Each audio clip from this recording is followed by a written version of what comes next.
ritual. You know, don't get cocky. This isn't a training op. Right. So what exactly is this wonderful mission?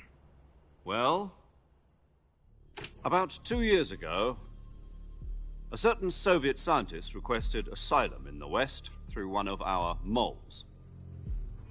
His name is Nikolai Stepanovich Sokolov.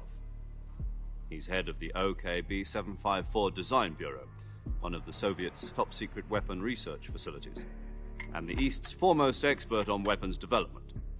Sokolov? Isn't he that famous rocket scientist? The very same. On April the 12th, 1961, the Soviets achieved the first manned spaceflight in history.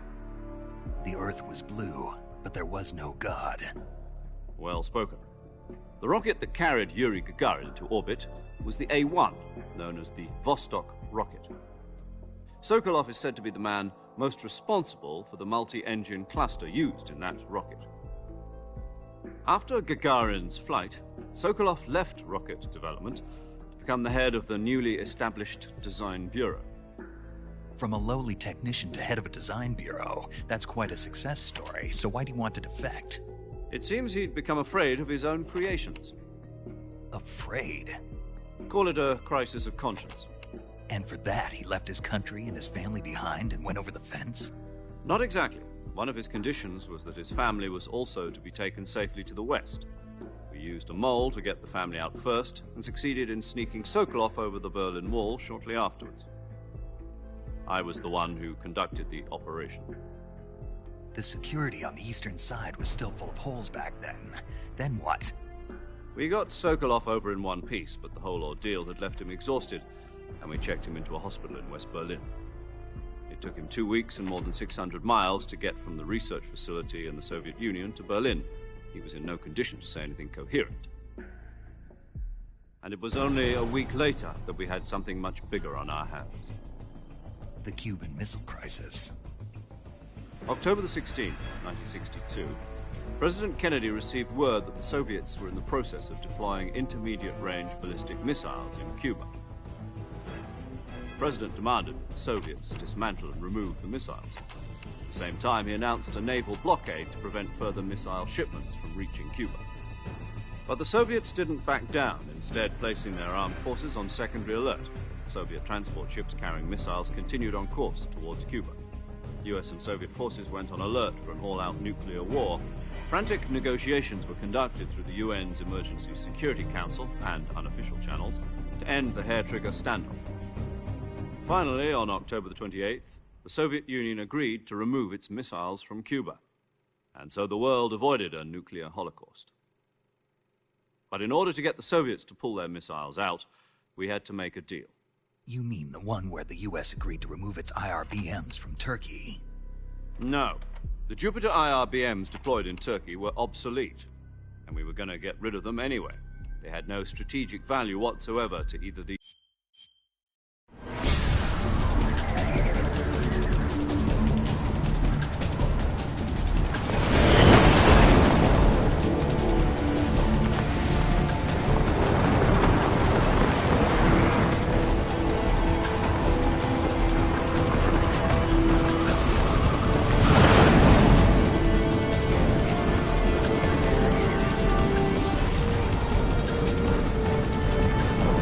Listen up, Jack. Your mission is to infiltrate Selino-Yarsk in the Soviet mountains, ensure the safety of Sokolov, and bring him back to the West.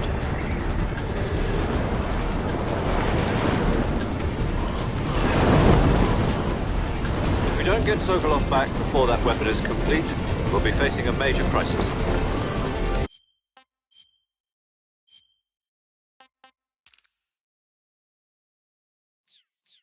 The clock is ticking.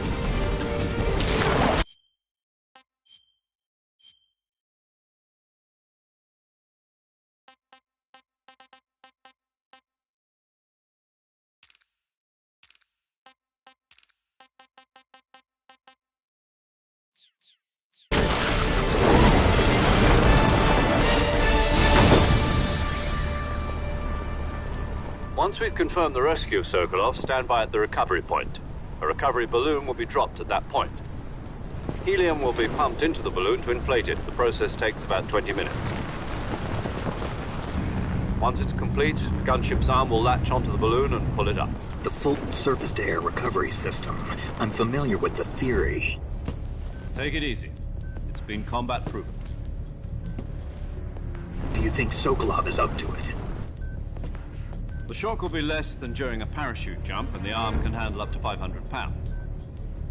So you're planning on going over the border in a single combat Talon? She's equipped with two 6-barrel 20mm Vulcan cannons, as well as two 40mm machine guns. Sounds like she could hold her own against a battalion of tanks. Even with the fuel in the reserve tank, we're facing a 4-hour time limit. If all goes well, it shouldn't take more than a few hours. Home in time for dinner. But if anything goes wrong, you'll be eating dinner, breakfast, and all the rest of your meals in the jungle.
Do you copy?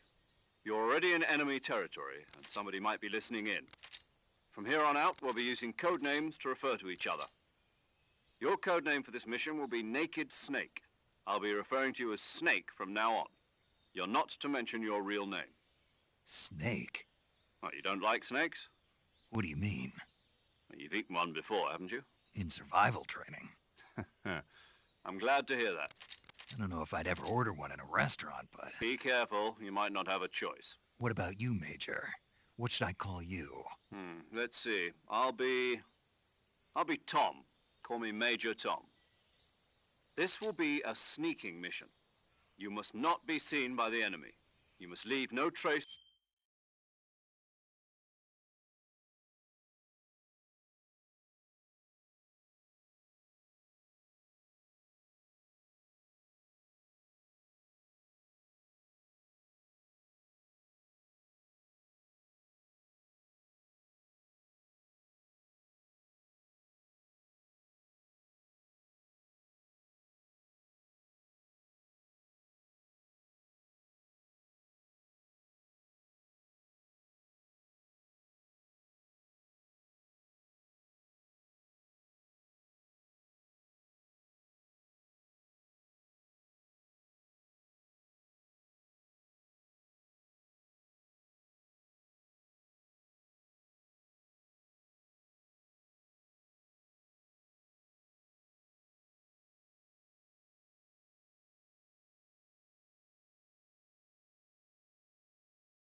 of your presence. Is that clear? This kind of infiltration is the Fox unit's speciality. In other words, weapons and equipment are procured on site. That goes for food as well. Great. I suppose calling me Snake was your idea of a joke, too. No. There's a good reason for that. I'll tell you later when the time is right. Gotcha. Getting back to the subject, how exactly am I You've been issued a knife and a tranquilizer gun. Use them to hunt for food. You'll also find some medical... Yeah, about the backpack. I lost it in a tree on the way down. I see. Well, you'd better go back and get it then. You know where it is? No problem. I can see it from here. It's stuck on a branch. To climb a tree, stand in front of a tree that's covered in ivy and press the action button. I'll be monitoring your progress over the radio. We can't risk violating Soviet airspace, but I'll be in the gunship. My frequency is 140.85. If you need to talk to me, use the send phone. Okay, Snake.